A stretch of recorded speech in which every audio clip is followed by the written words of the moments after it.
بسم اللہ الرحمن الرحیم۔ السلام علیکم ورحمۃ اللہ وبرکاتہ۔ عزیز طلباء طالبات، بسم اللہ الرحمن الرحیم۔ تقابل ادیان و مذاہب کا سبق نمبر 92 آج ہم پڑھ رہے ہیں۔ اس سبق کا عنوان ہے قرون وسطیٰ کی عیسائیت۔ آج کے اس سبق میں سب سے پہلے تو ہم یہ سمجھیں گے کہ قرون وسطیٰ ہے کیا، یہ کون سا دور ہے جو قرون وسطیٰ کہلاتا ہے۔ پھر اس کے بعد یہ سمجھیں گے کہ اس دور میں عیسائیت کس مرحلے سے گزری، عیسائیت میں کیا کیا چیزیں پیش آئیں اس دور میں۔ ایک طرح سے عیسائیت کی تاریخ پڑھیں گے کہ اس دور میں عیسائیت کی تاریخ کیسی رہی، کیا کیفیت تھی عیسائیت کی۔ تعارف: سلطنت روما کے زوال اور جدید یورپی اقوام کے عروج کے درمیانی عرصے کو عموماً قرون وسطیٰ کہا جاتا ہے۔ اس عرصے میں عیسائی کلیسا مشرقی اور مغربی یورپ دونوں کی مجموعی ثقافت میں مرکزی قوت تھی۔ یہ دور 800 عیسوی سے لے کے 16ویں صدی تک ہے، یعنی 8ویں صدی سے 16ویں صدی تک ہے، یعنی جب سلطنت روما کا زوال شروع ہوا، سلطنت روما کے زوال سے اور جدید یورپی اقوام کے عروج تک کے عرصے کو قرون وسطیٰ کا دور کہا جاتا ہے۔ اس عرصے میں مشرقی اور مغربی یورپ کی دو ثقافت، یعنی اس کو ہم عیسائی کلیسا کی جو یہ دو ثقافتیں تھیں عیسائی کلیساؤں کی، یہ مرکزی قوت تھیں۔ قسطنطنیہ کے شہر اور سلطنت روما کے نئے دارالحکومت کے قائم ہونے کے وقت سے رفتہ رفتہ مشرقی اور مغربی یورپ کے عیسائیوں کے درمیان وسیع خلیج پیدا ہونا شروع ہو گئی۔ یہ بنیادی تقسیم سیاسی، جغرافیائی اور اسی طرح نظریاتی بھی تھی۔ جب قسطنطین نے مشرق میں اپنا دارالحکومت قائم کر کے کلیسا کی ترقی کی طرف خصوصی توجہ دی اور نظریاتی اختلافات دور کرنے کے لیے نیقیہ کی مجلس بلائی، اس کے جانشینوں نے اس کے نمونے پر عمل کیا اور عموماً مذہبی امور میں اہم کردار ادا کیا۔ مغرب میں روم کی کوئی بااثر سیاسی قیادت نہ تھی۔ اس خلا میں کلیسائے روم کے قابل بشپ آگے بڑھے جنہوں نے قدیم سیزروں کے لقب اختیار کیے۔ اس میں اس کی تاریخ، اس دور میں قرون وسطیٰ کے دور میں عیسائیت کی کیا تاریخ ہے؟ عیسائی کی تاریخ یہ کہ جب قسطنطنیہ کا شہر آباد ہوا اور روم کا نیا دارالحکومت قسطنطنیہ بنا، تو اس وقت مشرقی اور مغربی کی خلیج بڑھنے لگی، اور یہ جو تقسیم ہوئی مشرق اور مغرب کی، یہ سیاسی، جغرافیائی اور نظریاتی ہر طرح کی تقسیم تھی۔ یہ خالص یہ نہیں تھا کہ سیاسی تقسیم، بلکہ ہر طرح سے تقسیم ہوئی تھی۔ جب قسطنطین نے نئی سلطنت بنائی یا نیا دارالحکومت بنایا، اس وقت اس نے نظریاتی اختلافات دور کرنے کے لیے مذہبی مجالس منعقد، اور اس کے بعد اس کے لوگوں نے یا اس کے جانشینوں نے بھی اس پر عمل کیا۔ یہ مذہبی مجالس منعقد کرتے رہے تاکہ نظریاتی اختلافات کم رہیں، امن عامہ باقی رہے۔ دوسری طرف یہ تو مشرق کا حال تھا، اب مغرب میں کوئی سیاسی بااثر سیاسی قیادت نہ تھی، ایک طرح سے سیاسی خلا تھا۔ اس خلا کو پر کرنے کے لیے قابل بشپ لوگ آگے بڑھے، یعنی جو اس وقت کے جو مغرب کے جو پادری تھے وہ سیاسی میدان میں آئے اور انہوں نے سیزروں کا لقب اختیار کیا۔ اختلافات: مشرق و مغرب کے مابین نظریاتی اختلافات بنیادی تھے۔ بیشتر عظیم مفکرین اور ابتدائی کلیسا کے سربراہان کا تعلق شمالی افریقہ اور ایشیا سے تھا۔ بیشتر ابتدائی مذہبی اجلاس بھی مشرق میں منعقد ہوئے جنہوں نے عیسائی عقیدے کو تشکیل دیا۔ مشرقی عیسائی نظریاتی تشکیل میں دلچسپی لیتے تھے، لہذا کئی خصوصی مسائل پر وہ آپس میں بٹ گئے۔ مغربی عیسائی زیادہ تر عملی پہلوؤں پر یقین رکھتے تھے۔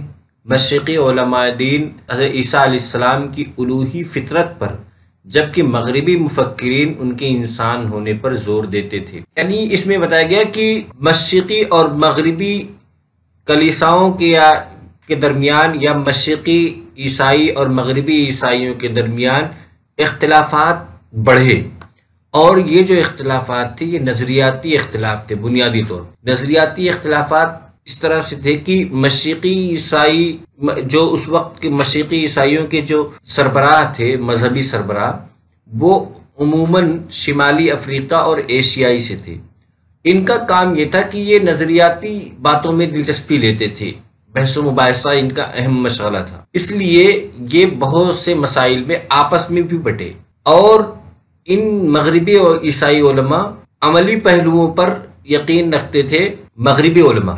دوسری بات یہ کہ حضرت عیسیٰ علیہ السلام سے متعلق ان دونوں کے درمیان فرق یہ تھا کہ مشرقی علماء حضرت عیسیٰ علیہ السلام کو تو مکمل الوہی فطرت کا حامل مانتے تھے، لیکن دوسری طرف مغربی مفکرین جو تھے یا مغربی علماء تھے وہ حضرت عیسیٰ علیہ السلام کو انسان مانتے، یعنی مکمل خدا نہیں مانتے تھے، بلکہ وہ خدا کا ایک جز مانتے تھے، البتہ وہ انسان بھی مانتے تھے۔ پاپائیت، مشرقی اور مغربی عیسائیوں کے مابین پاپائیت سب سے بڑا افتراقی مسئلہ تھا۔ مشرق کے تمام بڑے شہروں میں ایسے دانشور پادری تھے جنہیں قبیلے کا سربراہ سمجھا جانے لگا۔ اگرچہ قسطنطنیہ دارالحکومت تھا، مگر اس کا پادری دیگر بڑے شہروں کے پادریوں سے زیادہ اعلیٰ مقام ہرگز حاصل نہ کر سکا۔ مغرب میں صرف روم کی سلطنت تھی اور اس شہر کا پادری مغربی کلیسا کی قیادت کر رہا تھا۔ رفتہ رفتہ روم کے پادری نے تمام عیسائی دنیا کا سربراہ ہونے کا دعویٰ کر دیا، مگر مشرقی پادریوں نے اس کے اختیار کو تسلیم کرنے سے انکار کر دیا۔ یعنی اس دور میں، قرون وسطیٰ کے دور میں، پاپائیت بہت تیزی سے ابھری۔ وہ اس طریقے سے کہ مشرق میں چونکہ ہر شہر میں دانشور پادری تھے اور قبیلے کا سربراہ وہ سمجھا جاتا تھا، جو بھی شہر کا پادری تھا وہ قبیلے کا سربراہ سمجھا جاتا تھا، تو یہاں پہ پاپائیت نہیں ابھر پائی زیادہ۔ اگرچہ قسطنطنیہ کا جو پادری تھا وہ تمام بڑے شہروں کا رہنما مانا جاتا تھا، لیکن اس کو وہ مقام نہیں مل سکا جو روم کے پادریوں کو ملا۔ روم میں برائے نام ہی حکومت تھی، لیکن اس کا جو پادری تھا یہ، یا مغربی کلیسا کا جو پادری تھا روم کا، اس نے کیا کیا کہ عیسائی دنیا کا سربراہ ہونے کا دعویٰ کر لیا، اور یہ پورے تمام مغربی ممالک کے تمام شہروں کے پادریوں کا رہبر اور رہنما بالاتفاق مانا جاتا تھا۔ لیکن اس سیادت کو، مذہبی سیادت کو، جب اس نے پوری دنیا کی مذہبی سربراہی کا دعویٰ کیا روم کے پادریوں نے، تو مشرقی پادریوں نے اس اختیار کو تسلیم کرنے سے انکار کر دیا۔ آرتھوڈوکس و کیتھولک، مشرقی آرتھوڈوکس اور رومن کیتھولک کے درمیان کئی ایک معمولی اختلافات نے ترقی پائی، یعنی جو مشرقی کلیسا یا قسطنطنیہ کی طرف سے جو پادری ہوتے تھے وہ آرتھوڈوکس کہلاتے تھے، اور جو مغربی کلیسا کے پادری ہوتے وہ رومن کیتھولک کہلاتے تھے۔ تو یہ آرتھوڈوکس اور رومن یعنی مشرقی اور مغربی کے درمیان جو کئی مسائل میں اختلافات بڑھے۔ مشرقی کلیسا کے افراد اپنی عبادت میں مقدس دو جہتی مذہبی مجسمے یا شبیہیں استعمال کرتے تھے جو حضرت عیسیٰ، حضرت مریم اور حواریوں کی تصویروں پر مشتمل تھے، جبکہ مغربی کلیسا میں مجسموں کی اجازت تھی۔